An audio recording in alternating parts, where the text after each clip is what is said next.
In diplomatic gatherings, statesmen sometimes use love poems to articulate their expectations.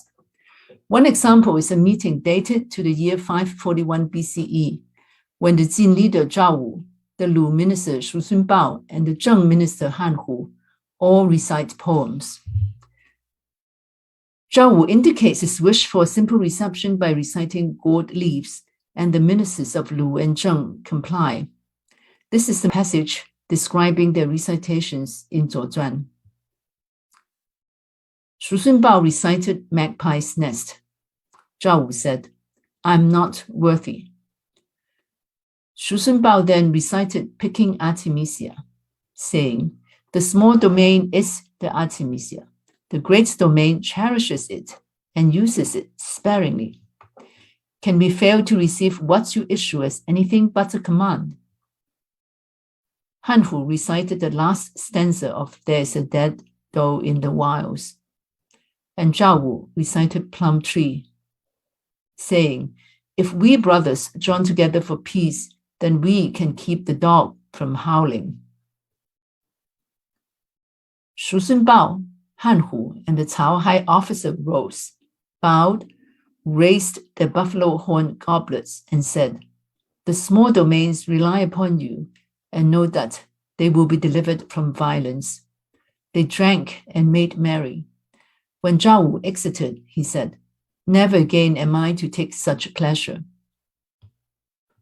Zhao Wu starts by reciting gourd leaves, which begins with the image of picking and boiling gourd leaves and roasting a rabbit.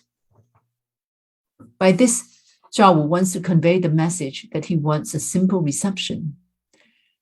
This can imply that Jin is making less onerous demands on its less powerful allies. Small states like Lu and Zheng should be happy about this, but they also fear that this modesty may imply Jin weakness, for they need Jin to protect them from the powerful and aggressive Chu. Jin and Chu were the most powerful states at that time. So let's look at Shu Sunbao's Magpie's nest.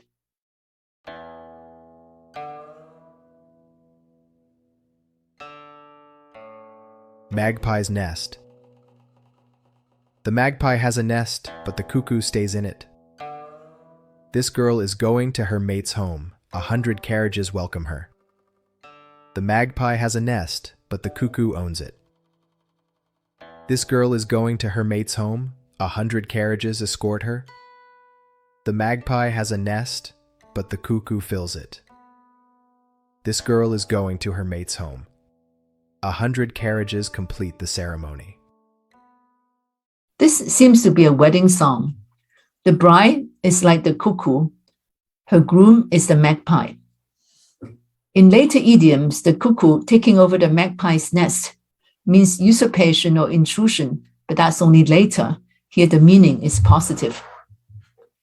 Shu Sunbao is comparing himself and Lu to the cuckoo that needs a refuge, and Zhao Wu and Jin to the magpie extending protection and hospitality. Zhao Wu says that he is not worthy because he does not want to be compared to the husband in a marriage, because that would imply Jin superiority. Again, Shu Sunbao seems to worry about Zhao Wu's modesty because it means that Jin does not want to be responsible for smaller states like Lu, so he recites picking artemisia. Here's the poem. Picking artemisia. Where does she pick artemisia? At the pool, at the pond. For what will it be used? For the affairs of lords and princes. Where does she pick artemisia? In the middle of the stream. Where will it be used? At the temple of lords and princes. With her hairpiece piled high, day and night she is at the Lord's hall. With her hairpiece resplendent, she makes her way back. The poem describes a lady picking humble plants to prepare for an important ritual, and she does so with dignity and attention. Does it mean that Lu will serve Jin just like the lady serves the Lord? Shu Sunbao seems to worry that the poem may be understood through that simple analogy. That's why he adds, the small domain is the artemisia. The great domain cherishes it and uses it sparingly. In other words, Lu is the artemisia, that plant. Jin is the lady. Why is this comparison better for Lu? This means that Jin will have to treat a small state like Lu with extreme care, using it only sparingly and only for a proper purpose.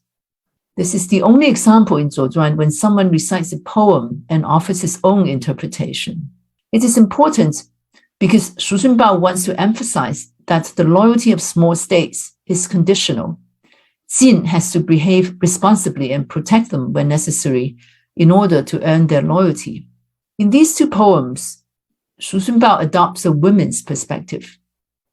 The Zheng minister Han Hu continues the feminine role by reciting, "There's a dead doe in the wilds." Here's the poem. There is a dead doe in the wilds. There is a dead doe in the wilds. White rushes wrap it. There's a girl longing for spring. A fine man shows her the way. There are oak and elm branches in the wood. There is a dead deer in the wilds. White rushes bound and wrap it. There is a girl just like jade. Slowly, gently. Do not ruffle my kerchief. Do not make the dog howl.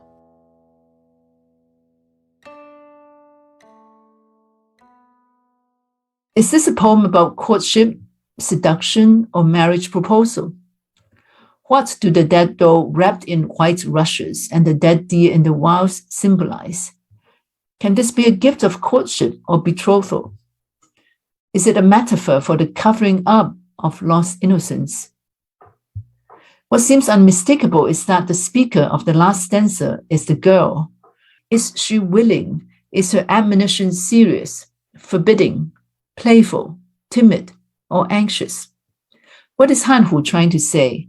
Is he telling Jin to approach a small state like Zheng with proper care and respect? Do not force Zheng to lose its dignity. Just like the girl in the poem, she should not have to worry about her chastity. However, that is not how Zhao Wu understands this poem. He recites Plum Tree. Plum tree. The flowers of the plum tree, are they not truly splendid? Of men that now are, none equals a brother. The fear of death and mourning makes brothers long for each other. As upland and lowland form a pair, so elder brother and younger brother go together. There are wagtails on the plain, brothers relieve each other's plight. But even good friends at the most do but heave a sigh. Brothers may quarrel within the walls, but outside they fend off insults. Whereas even good friends offer but little help. Death and chaos having been brought to an end, all is calm and still. Now even brothers are not the equal of friends. Set forth your food stands, drink wine to your fill. All you brothers are here together, peaceful, happy, and brotherly. With your wives and children, you are in harmony, matched like the little zither with the big zither. You brothers are unconquered, peaceful, merry, and great glee.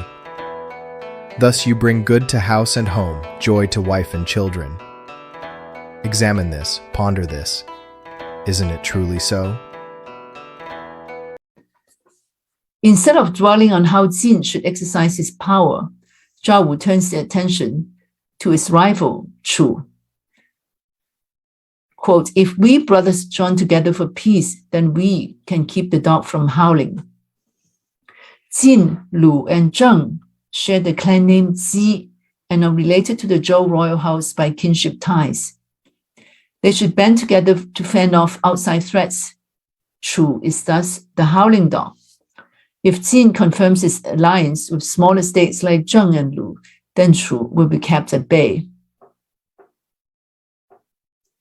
With this recitation, it is as if Jin, Lu, and Zheng now agree that they should mutually support each other, and that Jin, as the leader, will protect the smaller states and treat them with care.